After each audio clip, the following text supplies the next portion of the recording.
Good afternoon.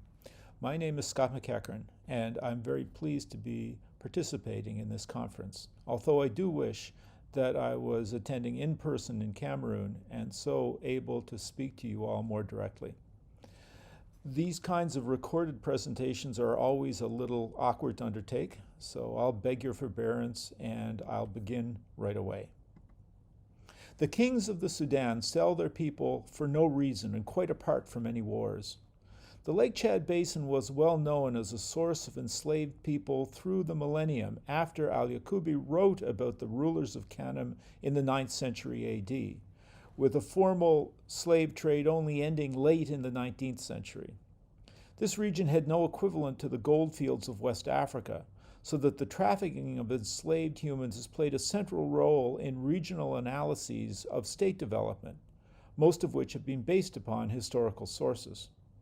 However, the term slavery itself is complex and open to multiple understandings. It seems inadequate to encompass the variety of systems of domination and coercion encountered in the region in the recent past: chattel and war slavery, sexual enslavement and forced marriage, child servitude, capture and forced labor in egalitarian communities, and so on.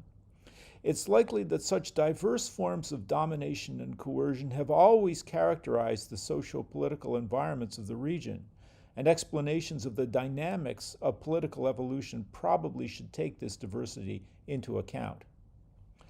Al-Yaqubi's statement quoted above is in different parts definite and ambiguous. He says on the one hand that the rulers of Kanem sold enslaved humans to the inhabitants of Zawila in the south-central Sahara, from which they were traded to the Maghreb and to Egypt. And there's slightly later corroborating documentary evidence of that. At the same time, he says that such enslaved peoples were sold for no reason and without even the motivation of warfare. However, the scale of the trade itself make it likely both that some degree of conflict was involved and that the trade involved particular groups of people in some ways socially and or spatially marginal to the Kanem polity itself, as would be the case in later periods. This vagueness may, of course, also be due to the fact that Al-Yaqubi had no first-hand knowledge of the circumstances in which people were enslaved in the Lake Chad Basin, writing as he did from Egypt. That distinction would characterize the next millennium in the region. Our knowledge of the non-Muslim populations that were the most important communities subject to enslavement is often absent, fragmentary, or caricatured, even when the spatial distances between these groups is insignificant. In the Mandara Mountains of Cameroon and Nigeria, for example, we have less information about non-Muslim populations during World War I than was available for neighboring Islamic states 300 years before that, even though the physical distance between these groups is only a few kilometers. In European accounts of the early 20th century, as Barry Sharp says of northern Nigeria, pagan, quote unquote, that is non-Muslim tribes, again, in quotation, had taken on quite distinct characteristics. They were conceived as territorially discrete, politically peripheral, economically isolated, and impoverished in comparison with the central districts of the Emirates or of states more generally.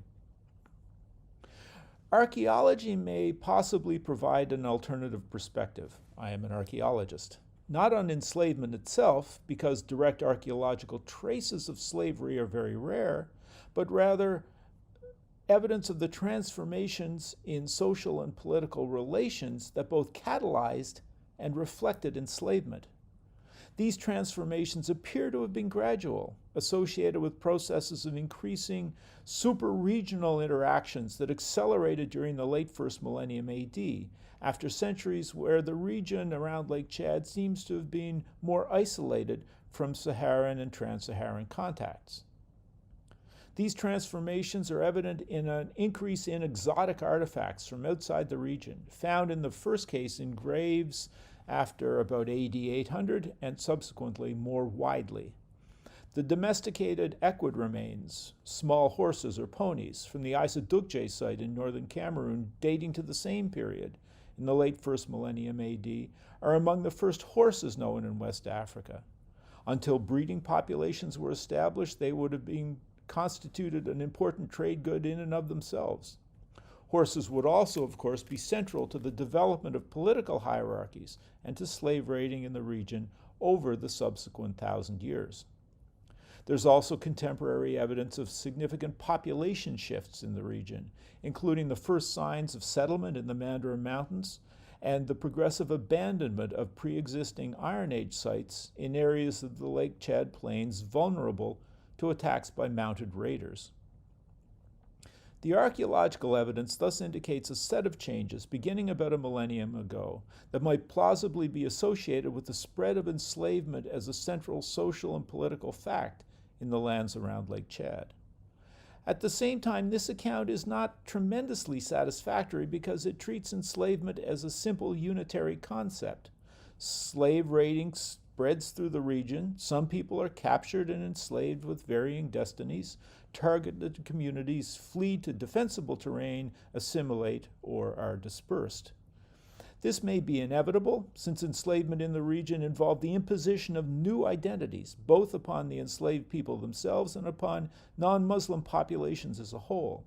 Derogatory terms like Kirdi, Yalna, Habe, Madakam, used by Muslims around Lake Chad to designate non-Muslim groups and individuals, also carry very distinct associations with enslavement. The mapping of the Muslim, quote, pagan, unquote, dichotomy on the cultural landscape has been hard to avoid. At the same time, there are many indications that the actual situation could be far more complex than this, both in terms of states engaging with populations theoretically enslavable, and in the ways in which people who were actually subservient navigated that subservient status. Thus, for example, in the Bagirmi state, wives of the rulers and of members of his court served as, quote, doors, conduits of information and of representation by diverse communities and ethnic groups across the state. This practice appears to date to the 18th century, if not earlier, and it sometimes involved structured relations, including marriage, between Muslim and non-Muslim groups. We must also note the gendered aspect of this relationship, with women serving as intermediaries between more marginal groups and the court. Among the Wandala, closer to the Mandarin Mountains, the ruler served as the leader of a court that included within its hierarchy representatives from other ethnic groups, including non-Muslim populations that would have, in theory and sometimes in practice, been subjected to slave raids. Wandala elite women in some cases married local non-Muslim leaders, as for example when members of the court were forced to move into mountain areas to escape the attacks of the Sudanic slave raider Rabe at the end of the 19th century. There is some evidence for similar roles in the pre-jihad Hausa states and for the smaller Fulani polities of northern Adamawa. Similarly, Wandala and Bagirmi were both centers for the production of eunuchs in the 18th and 19th centuries. Eunuchs and slave soldiers were important elements in state functioning throughout the Lake Chad Basin and could in some cases attain significant power and freedom of action, including their own ownership of slaves. The names of powerful individuals fulfilling these roles are well known in the historiography of the region. It's also true, of course, that members of these groups, the functioning of which has attracted a good deal of attention in the scholarly literature, would have been far outnumbered by the field, urban, and domestic slaves that in some places and times made up a very significant proportion of regional populations. When commentators talk about slavery in the Lake Chad Basin, they're mostly describing the end results of what we might call chattel slavery, with humans enslaved in the course of warfare or specialized slave raiding, usually by state-level societies. There may be disagreements about the exact functioning or implications of these slave systems, but there's pretty general agreement that these are the kinds of statuses under consideration. However, this ignores a diversity of other circumstances in which humans could be reduced into other forms of servitude, in many cases with different kinds of consequences. There is thus abundant evidence for different forms of unfree labor existing in the non-Muslim and variably, quote, egalitarian societies that were themselves the targets of slave raiding from Islamic states. In highly stressed environments, this often took the form of captive taking during feuds or other forms of conflict.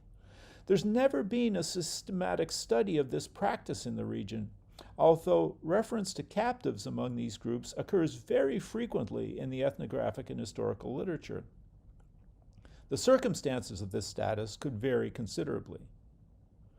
In many cases, such captives were sold to traders from neighboring Islamic states, although this was by no means always true. In circumstances where captives were not sold, they were frequently incorporated into local systems of labor. Thus, Pontier notes that before the Fulani conquest, it does not seem that the Gizaga people living to the east of the Mandarin Mountains knew slavery. At least they did not consider slaves as marketable products. The captives brought back from the war expeditions were not sold. Those who were not killed had to work in the fields of the chief and the nobles for a more or less long period of time. Then they were released or killed.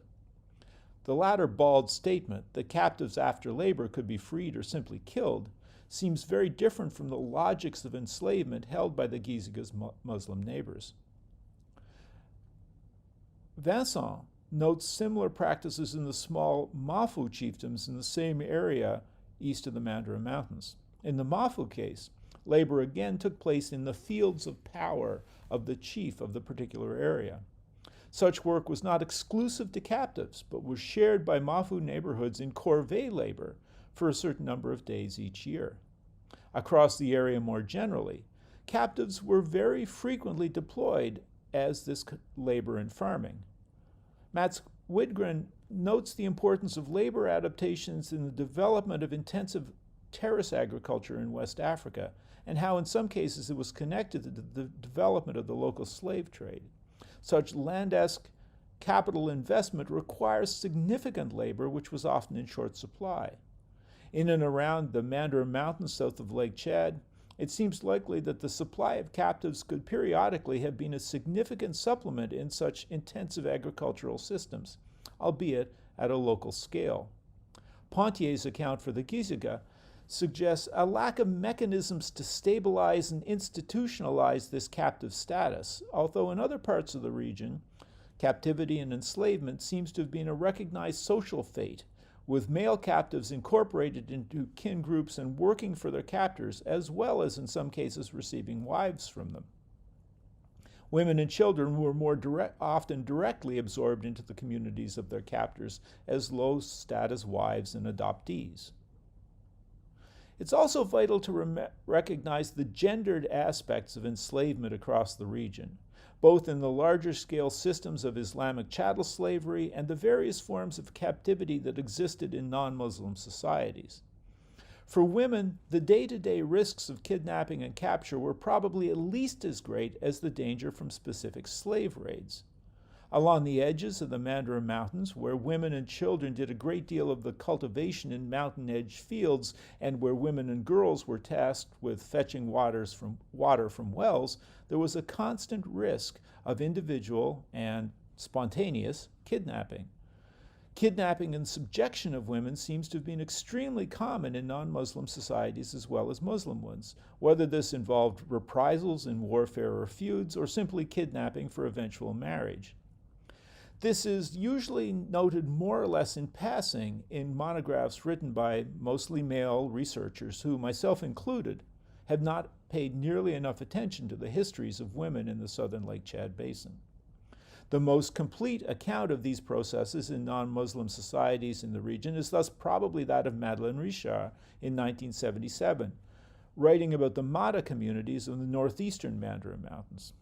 Danger to girls and women included individual kidnapping and resulting forced marriages, which among other things demonstrated the courage and strength of the male kidnapper, as well as the possibility of being captured as the result of intercommunity warfare. There is thus a close relationship between captive status, sexual coercion, which could range from sexual enslavement to eventual acquiescence, and the patriarchal social relations which permeated life in the region and continue to do so. Children play a particularly terrible role in the accounts of domination and coercion in this region. In times of famine, desperate women would In times of famine, desperate families would periodically sell their children into servitude in order to save their lives and to gain the means of support for the rest of the family. It's notable that, even in the 1940s, French colonial officers worried that the adoption of children from impoverished non-Muslim into Muslim families was simply a pretext for such servitude. And I also note that the kidnapping of children into domestic servitude was still an important concern for non-Muslim Montagnard communities when I began to work around the Mandara Mountains in the early 1980s. There are significant continuities between pre-colonial practices of enslavement, coercion, and domination and the present circumstances.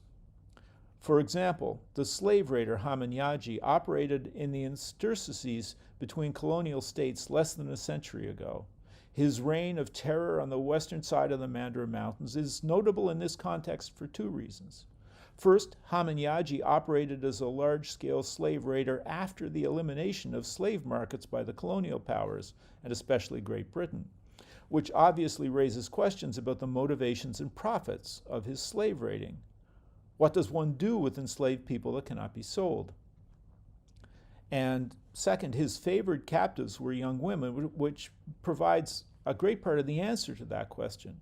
Captives taken by Hamanyaji were distributed as gifts to his followers. Today, some local populations call Boko Haram Hamaji, the term for slave raiders that traces back directly to Hamanyaji a century ago. The term makes a powerful connection between the wanton brutality and destructiveness of these different forms of coercive violence. The link is even more close than that, however, because like Hamanyaji and with the same motivations, Boko Haram insurgents have regularly targeted young women. Despite the claims of Abubakar Shekau that he would sell captured young women in the marketplace, there's still no slave market today, as there was not in Hamanyaji's time. Instead, these women were provided as wives to the impoverished young men who serve as Boko Haram's foot soldiers. Wives, again, being an inadequate term for this kind of forced sexual enslavement. Other women navigated the intensely patriarchal and violent circumstances of their lives by becoming willing wives of Boko Haram commanders, which replicates the conditions of non-slave and slave female labor that existed in the region in the pre-colonial period. There are no particularly profound conclusions to be drawn from this study. It would appear that our preconceptions about slavery only encompass a part of the complex systems of domination and coercion that existed within the region during the historical period. Enslavement existed within a continuum of forms of domination, which encompassed non-Muslim and, quote, egalitarian communities, as well as Islamic slave-raiding states. The gendered experience of these forms of violence has not been sufficiently explored. And these systems of violence were not erased with the colonial period. The experience of women with Hamanyaji and Boko Haram does not differ substantially from the experience of enslaved women during the last millennium and from the time of al-Yaqubi. Thank you very much.